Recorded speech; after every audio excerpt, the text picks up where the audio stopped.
Corona संकट में अर्थव्यवस्था तहस नहस होने की कगार पर है। जहान पर जान भारी पड़ रही है।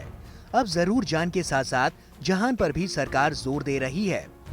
इसका सुखद नतीजा आने की भरपूर उम्मीद है।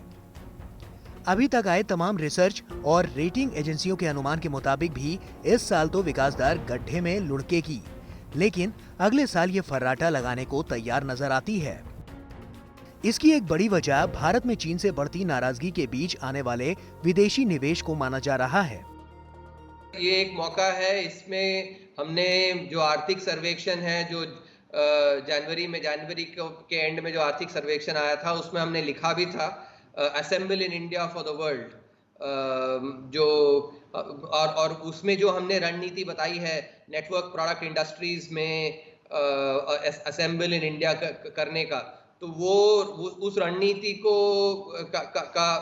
उसका अमल करके हम ये जो एक अवसर है, इस अवसर का लाभ उठा सकते हैं। सरकार भले ही अभी विदेशी निवेश से जुड़े अनुमान लगाने से बच रही हो, लेकिन राज्यों ने निवेश को लुभाने के लिए माहौल तैयार करना शुरू कर दिया है। यूपी और एमपी समेत अब राज्यों ने लेबर कानूनों में ढिलाई देने का ऐलान किया है, जिससे उद्योग धंधों को कामकाज में अड़चने न आए। कर्नाटक ने उद्योगों को सीधे किसानों से जमीन खरीदने की छूट दी है, जिससे उद्योगों को अब 3 साल की जगह 30 दिन में प्लांट लगाने के लिए जमीन मिल जाएगी। सरकार के इन कदमों का असर दिखाई देना शुरू हो गया है। खबरों के मुताबिक एप्पल चीन से 20% मैन्युफैक्चरिंग भारत में शिफ्ट करने पर विचार कर रही है।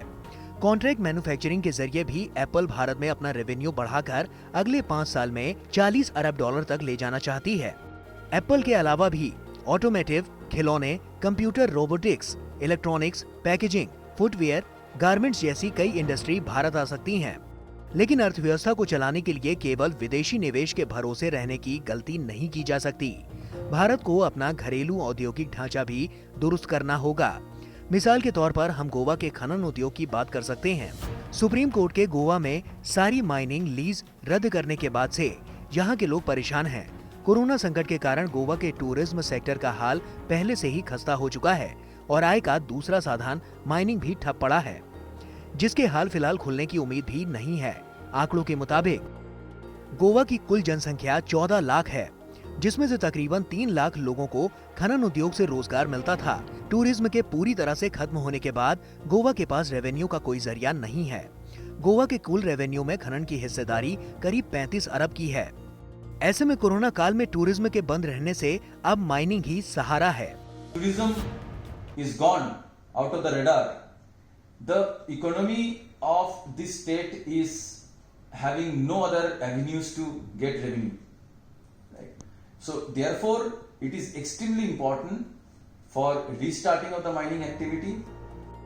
मौजूदा समय को देखते हुए इकोनॉमी को बूस्ट देने के लिए प्रोडक्शन को आगे बढ़ाना बेहद जरूरी है। हालांकि डिमांड में कमी होने के कारण अभी इस इंडस्ट्री को उबरने में समय लगेगा। The industry is limping back. Apart from Goa and all other places, it is trying to limp themselves back to the operating cycle. It will take some time. I believe it will take maybe around 2 to 3 quarters more, because it is not the question of the mining and the transportation. There has to be a demand, and today, as we are seeing, overall the demand is very poor. Goa के खनन उद्योग जैसे बहुत सारे उद्योग यहाँ कानूनी बचड़ों और दूसरी अड़चनों के चलते बंद हैं। ऐसे में जरूरत इस बात की भी है कि सरकार विदेशी निवेश के साथ साथ घरेलू और पारंपरिक कारोबार को भी बढ़ाने के लिए कदम उठाए।